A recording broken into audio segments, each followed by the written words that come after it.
Армысыздар, Елбесер компаниясының эфирінде айтарым бар бағдарламасы. Студия тізгенде мен Бекбол Мырзахан. Бүгінгі хабарымыздың тақырыбы құнды жәдігерлер ордасының қазіргі жұмысы туралы болмақ. Осы төңіректегі сауалдарымызға Потанин атындағы тарихи-өлкетану музейінің маманы Жеңісбек Қадырұлы жауап беретін болады. Жеңісбек аға, студиямызға қош келдіңіз. Қош көрдік.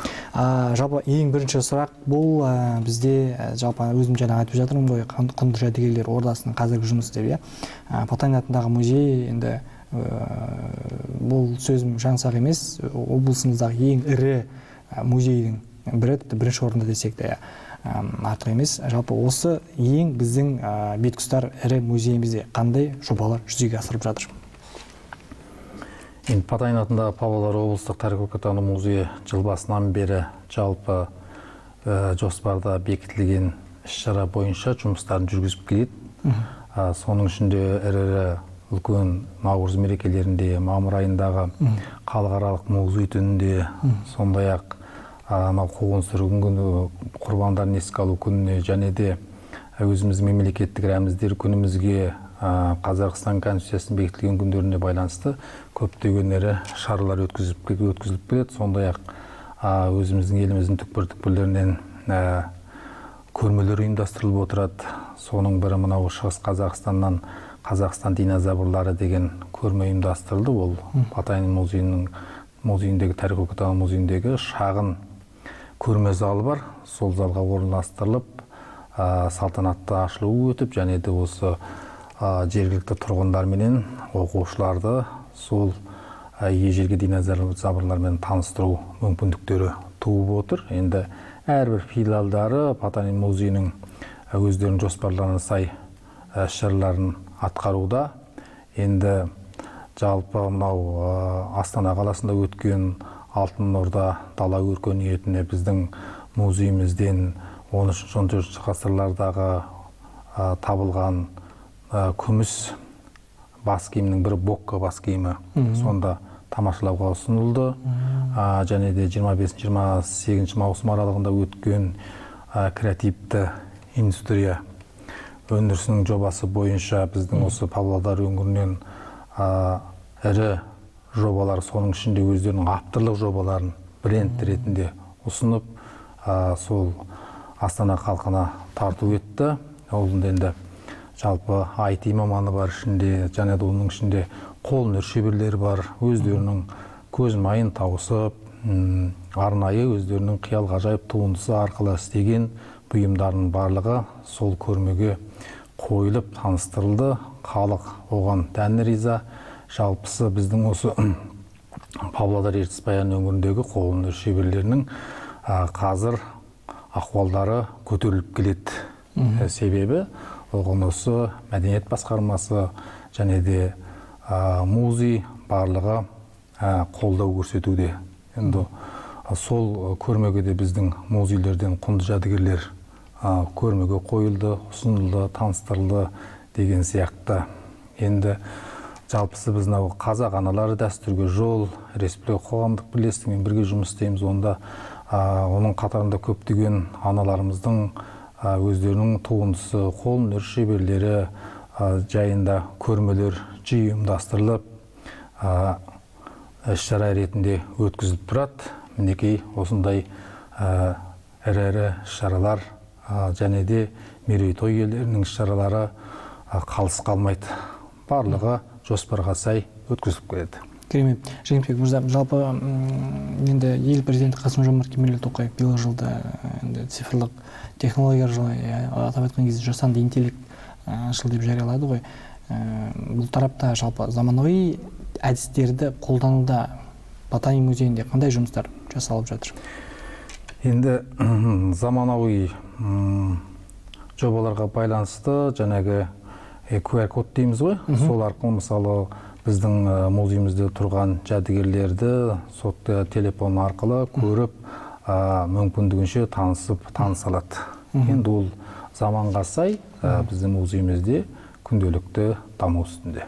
Виртуалды музей деген тағы бар. Виртуалды музей енді ол біздің ертіс музей ғой. Ол ертіс музейіне қатысты ғой. Заманауи түрде, виртуалды түрде жасақталған. Онда жаңағы қазіргі заманға сай жалпысы экраннан сол бір замандардың дағы өмір сүрген адамдарды, жануарларды барып тамашалап көріп алады.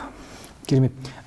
Енді бұл жерде тағы бір маңызды фактор бұл енді көрермен қауым. Енді осы ретте жалпы музейге қызығушылық танытушылардың саны артып жатыр ма? Енді дұрыс айттыңыз, жалпысы біздің музейімізге, жалпы Павлодардағы барша музейлерге адамдардың келуі көп деп есептеймін. Неге десеңіздер, жалпы біздің өзі Патайның музейінде күнделікті көзіміздің алдында жүргеннен кейін шетелден келген қонақтар, жалпысы басқа еліміздің түкпір-түкпірінен келген қонақтар біздің музейімізге арнайы келіп, Ертіс Баянның тарихымен таныспай кетпейді. Мысалы, біз келген кезде ол кісілерден сұраймыз, қай жақтан келдіңіздер, қандай жұмыс барысында жүрсіздер деп бірінші танысып аламыз. Сол кезде ол кісілердің қайдан келгенін, не мақсатта жүргендердің барлығын біліп, сол барысында түсініктеме тарихи деректерді айтып береміз. Сондықтан да келген халықтың қызығушылығы көп. Жалпысы шет мемлекеттерінде келуде, мысалы, Кореядан жүрген адамдар бар, Ағылшыннан жүрген адамдар бар, өзіміздің көрші Ресей елінен жүрген адамдар бар. Барлығы келіп, музейімізбен танысып кетіп жатады. Міне оның өзінде музейден адам үзілмейді деген сөз. Енді мынау осы оқу аяқталғаннан кейінгі жазғы лагерь, балалардың демалысы, бос уақытында біздің музейлерге келіп тамашалап тарихи тағылым алып қайтады. Сондықтан да музейлерден адам үзілмейді, қайта көп келу үстінде. Керемет. Жеңісбек мырза, жалпы енді айтып өтсеңіз, біздегі музейлердегі адамдар енді қарасы көп. Бұл енді шынымен де көңіл қуантады. Тағы бір маңызды мәселе бұл экскурсиялардың жұмысы. Яғни адам көп болған жерде енді жекесінше ақпаратты дұрыс беру өте маңызды ғой. Бұл тарапта жалпы мен өзім жеке басым мысалға енді өзімде экскурсовод ретінде енді көрсетсем, мысалға қарапайым, мысалға мына орындық, міне бір камера, болмаса тағы да бір заттарды туралы мысалға айтып беру керекпін. Ол туралы әңгімелеп беру керекпін. Яғни бұл заттар сөйлеу керек мен арқылы. Бұл өте мүмкін емес сияқты менің ойымша. Сіздер осы жұмыспен енді қалай айналысасыздар, жалпы енді қалай түсіндіру жұмыстарын жасайсыздар осылай? Біз енді келген адамдарменен барынша сол тарихи өлкетану музейінде тұрған құнды жәдігерлердің әрбіріне тіл бітіріп сөйлетеміз. Енді оны жалпысы, мысалы, осы мына зат болатын болса, осы затқа біз біршама тарихи деректерді келтіріп, оның тамырына қан жүгіртіп отырып, құлағына құйып, жүрегіне жеткізіп отырып айтып береміз. Сонда бұл жәдігердің құнды екені адам сонда ғана түсініп жатады. Енді біздің қаншама жәдігерлеріміз бар, әрбір жәдігерлерімізді шамамыздың жеткенше жетесіне жеткізіп түсіндіруге тырысамыз. Сондықтан да бізге келген қонақтарымыздың көбінде рахметтерін айтып, алғыстарын білдіріп жатады. Мінекей мұның өзі бір біз үшін қуанышты жаңалық, және де өзіміздің жеке адамдардың жазып кететін пікірлеріне арналған кітабы бар. Сол кітаптарға өздерінің рахметтерін, алған әсерлерін бөлісіп, жазып кетіп жатады.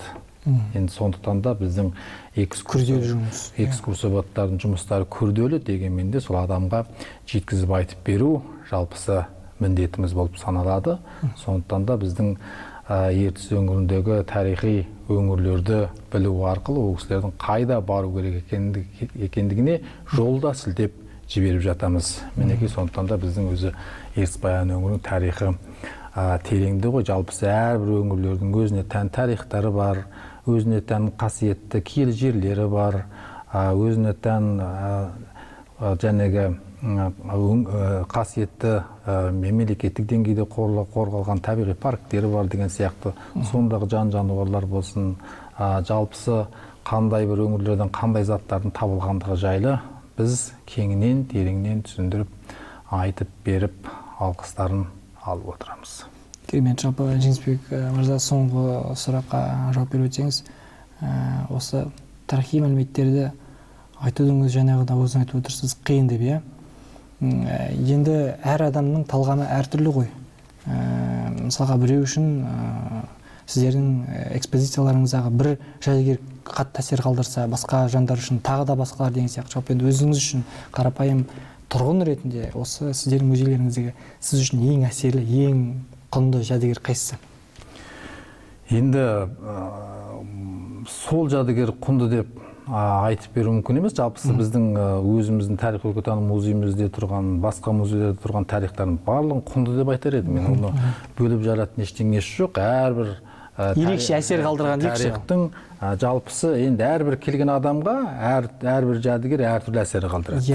Иә, оны тек қана бір жәдігер ғана сол кісіге кереметті әсер қалды деп айтуға болмайды.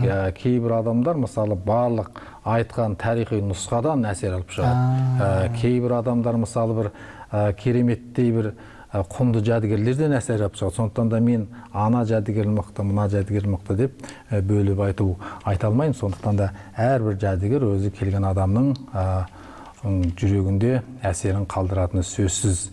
Енді біздің осы тарих-өлкетану музейі осы күз айында алдағы жоспарлар бойынша археологиялық экспедицияға шыққалы отыр. Мысалы Ақсу, Баянауыл және Ақтоғай өңірлеріне зерттеу экспедиция бойынша жүріп қайтады. Және де енді өзіміздің осы Ертіс Баян өңірінен шыққан танымал тұлғаларымыз бар, көптеген сол тұлғаларды зерттеу барысында Алматы жақтарға барып, сол кісілердің әрбір тағылымдарын тереңірек зерттеу жұмыстары бойынша жоспарлар тұрғанында хабарлап айта кеткенім дұрыс болатын шығар. Керемет. Жалпы ең соңғы сұрақ дейікші, сіздердің музейлеріңіз жалпы қай уақыттан қай уақытқа дейін жұмыс істейді? Жұмыс кестесін айтып өтсеңіз. Енді бізде тек қана дүйсенбі күні жұмыс істемейді.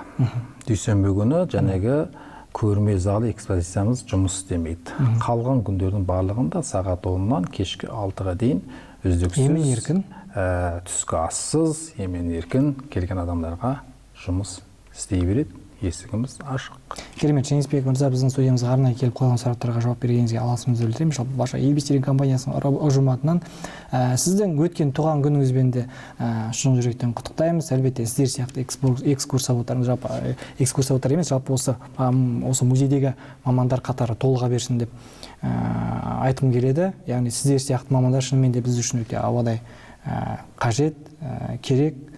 Сондықтан сіздердің жұмыстарыңызға көптен көп алғысымызды білдіреміз.